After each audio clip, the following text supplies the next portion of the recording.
हरिओम। मैं श्रीकांत शर्मा आज राहु के पहले भाव से 12वें भाव के फल के बारे में चर्चा करूंगा। पिछले वीडियो में मैंने राहु जब अकेला हो और राहु जब कई ग्रहों के साथ हो की चर्चा कर चुका हूं। आज हम राहु पहले भाव से लेकर 12वें भाव तक के फलों के बारे में बताऊंगा।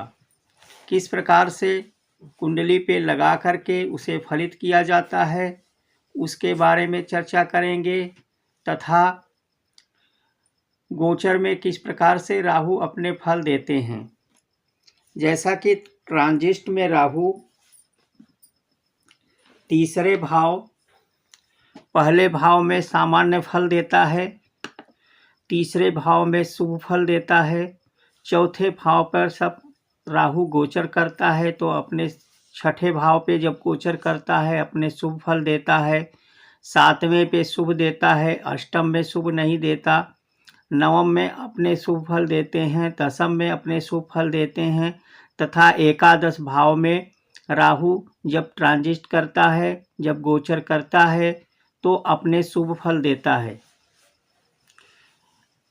यहाँ से ये प्रथम भाव हमारा लग्न होता है, ये चारों भाव केंद्र होते हैं, तथा पहले भाव, पंचम भाव और नवम भाव ये त्रिकोण होता है। राहु जब केंद्र अथवा त्रिकोण के साथ संबंध बनाते हैं तो शुभ फल देता है। राहु जब केंद्र के किसी ग्रह के साथ संबंध बनाता है तो अपना शुभ फल देता है। इसके बारे में पिछले वीडियो में मैं चर्चा कर चुका हूँ। आज हम राहु के अलग अलग भावों में किस प्रकार से फलित करेंगे उसके बारे में चर्चा करेंगे। राहु जब पहले घर में होता है तो व्यक्ति स्वार्थी होता है। वह अपने स्वार्थ के लिए कितना भी नीचे गिर जाता है। राहु पहले घर में होता है तो व्यक्ति बहुत चीटिंग करता है, वह चीटर होता है। किसी के साथ भी वो चीटिंग करने में माहिर होता है। मोनोपॉलिसी ऑफ वर्क, काम के प्रति वह अपने काम के प्रति सहज रहता है तथा अपने कार्य निष्ठापूर्वक करता है।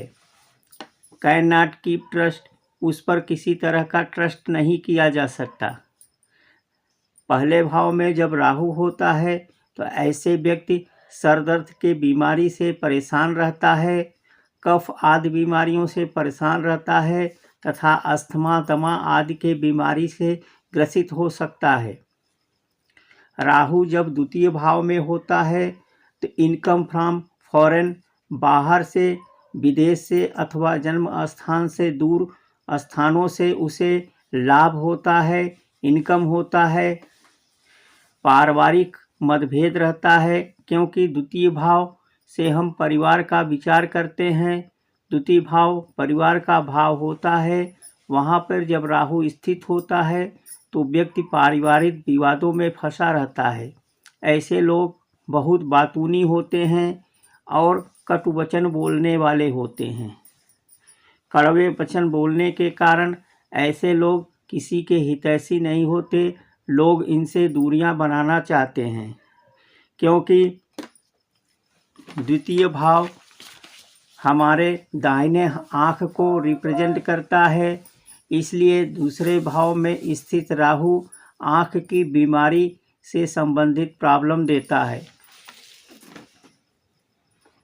तीसरे भाव में राहु के फल, तीसरे भाव में राहु होता है तो व्यक्ति बहुत कम्युनिकेशन वाला होता है। उनकी वाक्पटुता बहुत अच्छी होती है क्योंकि तीसरे भाव का राहु अच्छा माना गया है। वह मार्केटिंग से लाभ कमाता है। नेबर, पड़ोसियों को अपने बस में करके रखता है। पड़ोसियों से संबंध अच्छे रहते हैं। करेज का भी भाव होता है। तीसरा भाव करेज और हिम्मत का भाव होता है। ऐसे लोग बहुत ही साहसी और हिम्मती होते हैं और अपने सगे संबंधियों से उसे लाभ होता है, क्योंकि तीसरा भाव भाई बहन का भाव होता है। ऐसे लोग अपने सगे संबंधियों से लाभ प्राप्त करते हैं। चौथे भाव में जब राहु होता है तो ऐसे जातक ओल्ड एज में प्रॉब्लम के शिकार होते हैं। वृद्धावस्था इनका बहुत अच्छा नहीं होता है। फिजिकल तथा मेंटल इनको प्रॉब्लम होता है। फाइनेंशियल प्रॉब्लम होता है, क्योंकि चौथा भाव घर का भाव होता है। चौथे भाव से भूमि तथा जमीन जायदाद आदि का विचार किया जाता है। चौथे भाव से घर का भी विचार किया जाता है। ऐसे लोगों के घर जल्दी बन नहीं पाते हैं तथा ये यदि कोई घर खरीदते हैं या घर बनवाते हैं तो उसमें वास्तु दोष होने की संभावना अधिक रहती है।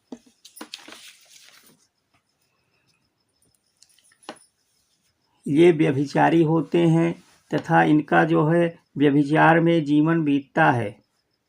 पांचवें घर का राहु प्रेम संबंध में प्रॉब्लम उत्पन्न करता है। प्रेम संबंध में व्यवधान उत्पन्न करता है, क्योंकि पांचवें भाव से व्यक्ति का प्रेम संबंध देखा जाता है। राहु यदि पांचवें भाव में स्थित होता है तो प्रेम संबंध में उसे प्रॉब्लम झेलना पड़ता है। पांचवें भाव से एजुकेशन का भी विचार किया जाता है। यदि पांचवें भाव में राहु स्थित है तो जातक यदि टेक्निकल एजुकेशन नहीं करता है, अन्य एजुकेशन लेता है तो उसे प्रॉब्लम होता है। ऐसे जातक को टेक्निकल फील्ड में, रासायनिक फील्ड में अथवा टेक्निकल आईटी आदि के फील्ड में विशेष सफलता मिलता है। यदि वह नॉन टेक्निकल सब्जेक्ट से एजुकेशन करता है तो उसके जीवन में बहुत प्रॉब्लम आता है। पांचवें भाव से एजुकेशन का विचार किया जाता है। पांचवें भाव से वाणी का भी विचार किया जाता है। कम्युनिकेशन का भी भाव होता है। पांचवें भाव में बैठा राहु व्यक्ति को अच्छा वकालत के फील्ड में अच्छी सफलता देता है। पांचवें भाव में यदि राहु बुध स्थित है तो अच्छे वक्ता होते हैं। छठे भाव में, पांचवें भाव में चाइल्ड बर्थ प्रॉब्लम देता है। पांचवें भाव में राहु यदि स्थित है तथा उस पर अगर शुभ ग्रहों की दृष्टि नहीं है, शुभ ग्रह जैसे गुरु, शुक्र, शुभ चंद्रमा, शुभ बुध, यदि इससे संबंध या इनकी दृष्टियां नहीं है तो जन्म के समय या संतान प्राप्ति में बहुत व्यवधान उत्पन्न होता है, क्योंकि पंचम भाव में स्थित राहु पितृदोष उत्पन्न करता है। ऐसे लोग स्वार्थी होते हैं, कुटिल बुद्धि वाले होते हैं। छठे भाव का राहु अच्छा माना गया है, क्योंकि छठे भाव से हम रोग का विचार करते हैं। छठे भाव में यदि राहु स्थित है तो उस व्यक्ति की रोग प्रतिरोधक क्षमता बढ़ जाती है। उसे कोई बीमारी होता भी है तो वो जल्दी से रिकवर कर लेता है। छठे भाव में ऋण भाव का विचार किया जाता है। यदि छठे भाव में राहु है तो व्यक्ति यदि रोल वगैरह लेता है तो उसे जल्दी ही पूर्ति कर देता है। शत्रुओं पर सदैव विजय प्राप्त करने वाला होता है। कार्यक्षेत्र में, इनके कार्यक्षेत्र में बहुत राजनीतिक प्रॉब्लम आता है, क्योंकि ये जहाँ भी कार्य करते हैं लोग इनके पीछे कोई न कोई पड़ जाता है। इनके कार्यक्षेत्र में राजनीतिक व्यवधान उत्पन्न होता है। सप्तम भाव, अब हम सातवें भाव का बात करेंगे। सातवें भाव, जैसे हम सप्तम भाव से व्यक्ति के वैवाहिक जीवन के बारे में चर्चा करते हैं। सप्तम भाव से व्यक्ति के पार्टनर्स, जैसे बिजनेस पार्टनर्स को भी लिया जा सकता है। सातवें भाव से व्यापार को भी लिया जाता है, क्योंकि सातवां भाव दशम से दशम भाव होता है। अतः सप्तम भाव में बैठा राहु यदि पीड़ित अवस्था में है तो व्यापार आदि में उसे बहुत प्रॉब्लम झेलना पड़ता है।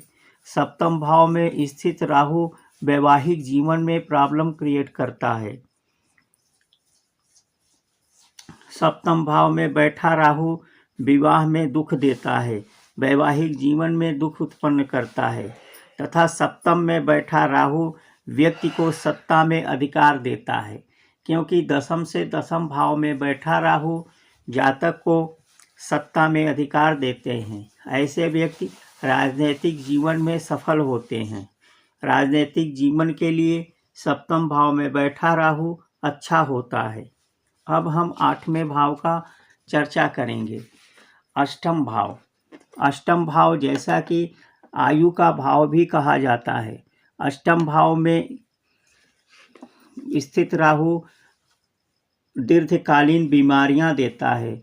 ऐसे अल्प मृत्यु दे देता है, अचानक मृत्यु दे देता है, क्योंकि राहु अचानक होने वाली दुर्घटनाओं का कारक भी होता है।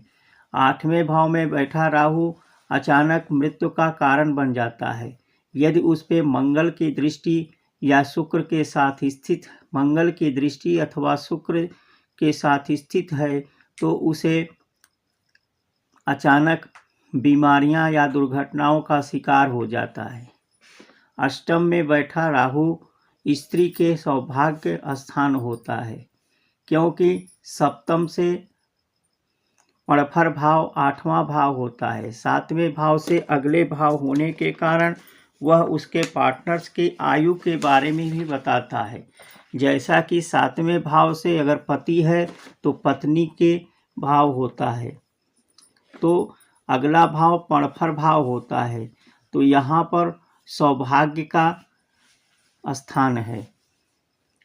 यदि ये किसी जातक की कुंडली है तो उसकी पत्नी के आयु अष्टम भाव बताता है।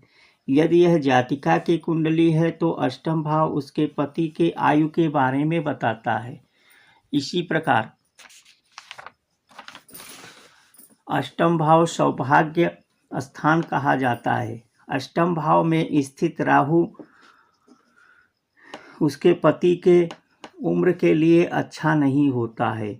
अष्टम भाव में स्थित राहु पाइल्स का शिकार बना देता है। व्यक्ति पाइल्स की बीमारी से परेशान रहता है,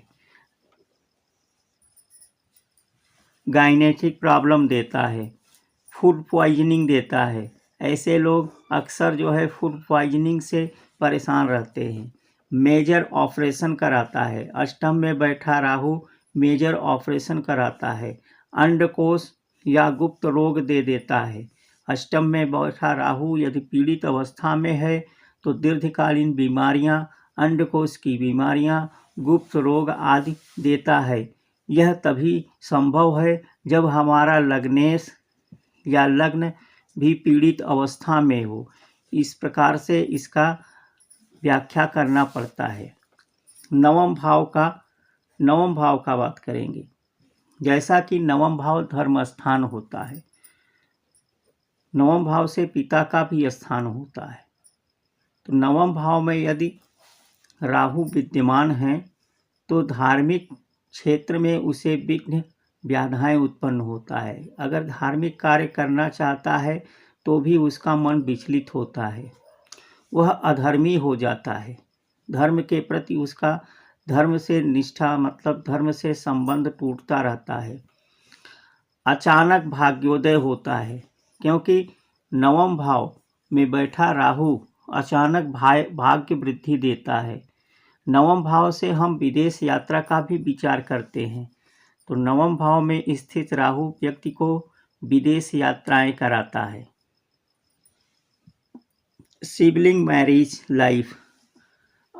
नवम भाव में बैठा अपने सगे संबंधी और मैरिज लाइफ के प्रति अच्छा नहीं होता है। ऐसे लोगों को श्री हनुमान जी की उपासना करना चाहिए। दसम भाव पिता से अनबन करा देता है, क्योंकि दसम भाव से भी उत्तर भारत में दसम भाव से पिता का स्थान का विचार किया जाता है। राहु यदि दसम स्थान में होता है तो ऐसे जातक के अपने पिता के प्रति संबंध अच्छे नहीं होते हैं। दसम भाव का बैठा राहु व्यक्ति को पॉलिटिशियन बनाता है, राजनीतिक क्षेत्र में सत्ता की प्राप्ति कराता है। दसम भाव में बैठा राहु जातक को घर से दूर ले जाता है, क्योंकि राहु लंबी यात्रा का कारक भी होता है।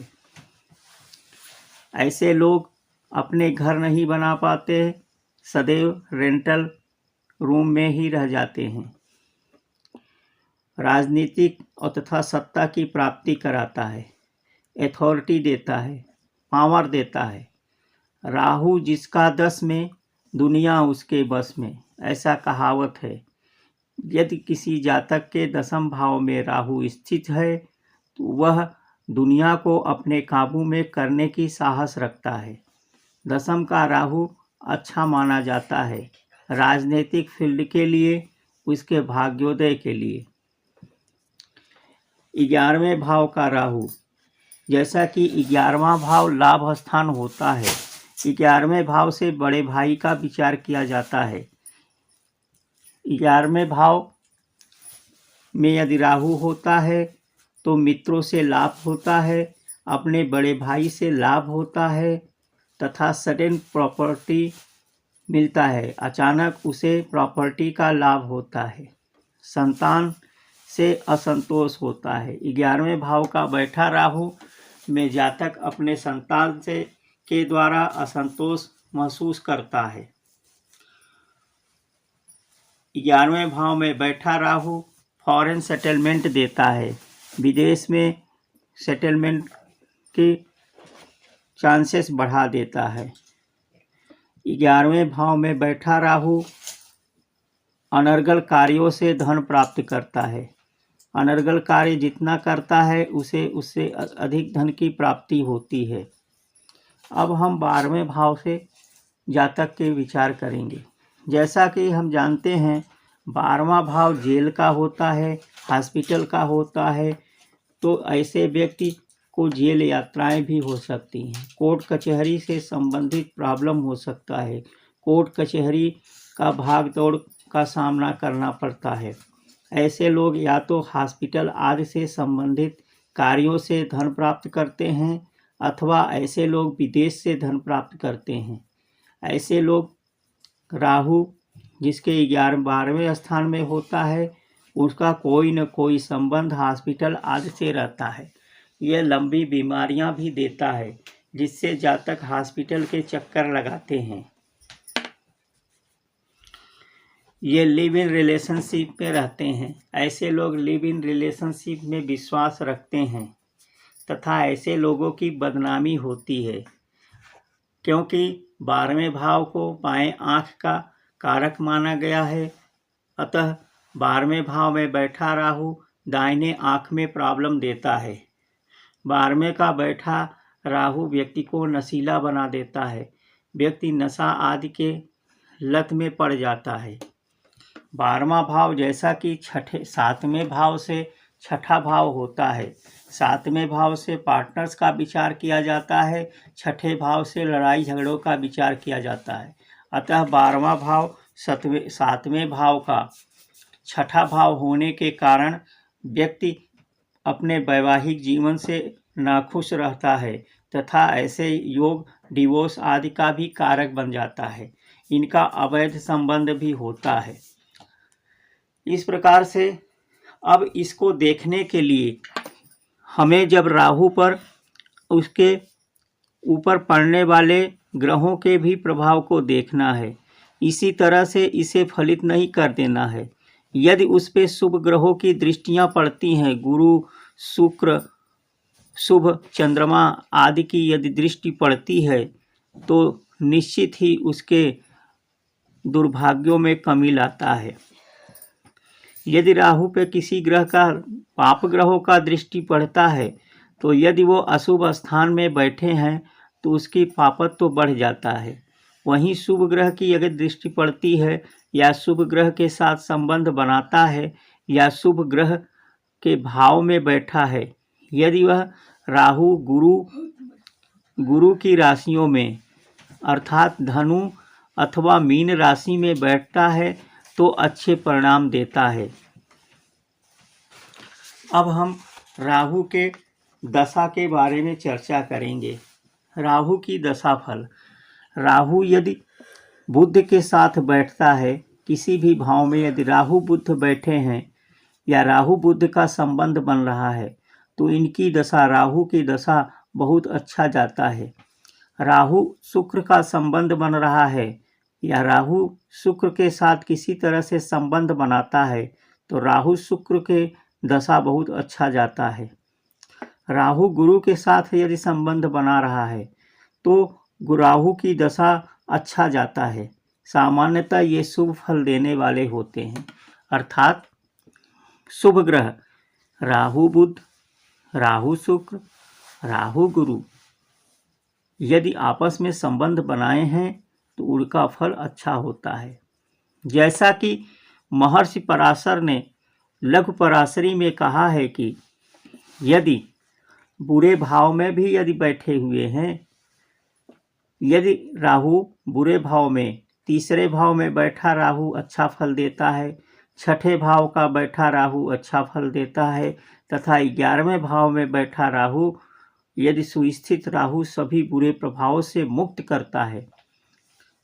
महर्षि पराशर ने यहाँ तक कहा है कि यदि राहु तीसरे में, छठे में या एकादश अर्थात 11वें भाव में सुस्थित स्वयं स्थित है और उस पर किसी तरह का बुरे प्रभाव नहीं पड़ रहे हैं, बुरे ग्रहों का दुष्प्रभाव नहीं है, तो वह जो है सभी बुरे प्रभावों को मुक्त कर और बल प्रदान करता है। यहाँ तक राहु की प्रशंसा किया गया है। जैसा कि तीसरे भाव अगर शुभ केंद्रेश कौन कौन सा होता है? 1, 4, 7 और 10 भाव। यदि और त्रिकोणेश हमारा होता है 1st house, 5th house and 9th house. अगर तीसरे भाव में भी या 11वें भाव में बैठा है और यदि केंद्र के किसी भाव के स्वामी से या त्रिकोण के किसी भाव के स्वामी के साथ संबंध बना ले या दृष्टि संबंध बना ले, उस परिस्थिति में यह जो है व्यक्ति को समृद्धि देता है। राहु केंद्रेश या त्रिकोणेश से संबंध होने पर अगर वो छठे भाव में, 8वें भाव में और 12वें भाव में भी बैठा है, क्योंकि 6, 8, 12 हमारा दुख स्थान होता है, यदि वो दुख स्थान पे भी बैठा है अर्थात छठे भाव में, 8वें भाव में और 12वें भाव में भी यदि राहु बैठा है, यहाँ भी राहु है, यहाँ भी राहु अगर बैठा या यहाँ बैठा है, अगर केंद्र के स्वामी जैसे यहाँ मंगल इसके स्वामी हैं, यदि मंगल से संबंध बना ले, जैसे मंगल अगर लग्न में है, यहाँ पे दृष्टि संबंध दे रहा है, तो ये संबंध अच्छे होंगे। क्योंकि महर्षि पराशर ने कहा है राहु केतु यदि छठे, 8वें या 12वें में भी हो, यदि केंद्र या त्रिकोण के स्वामी के साथ किसी तरह से संबंध बनाएं तो योग कारक होता है। तो इन परिस्थितियों में यह योग कारक होता है। इसको फलित करने के लिए सबसे पहले हमें कुंडली के केंद्र और त्रिकोण के स्वामियों को जानना है। उसके जानने के बाद क्या उसकी दृष्टियां पड़ रही है, कहीं से भी अगर केंद्र त्रिकोण के स्वामी की दृष्टि पड़ जाए तो राहु केतु अपने बुरे फल को छोड़ करके शुभता की ओर जाते हैं। इस प्रकार से आप लोग अपने अपने कुंडली में लगाइए और इसे देखिए। किसी तरह का कोई कमेंट हो तो मेरे कमेंट बॉक्स में लिखें। आपका दिया गया सुझाव मुझे प्रेरित करता है तथा इन्हीं शब्दों के साथ आप हमारे चैनल को सब्सक्राइब करें, लाइक करें तथा कमेंट बॉक्स में लिखें। हरि ओम।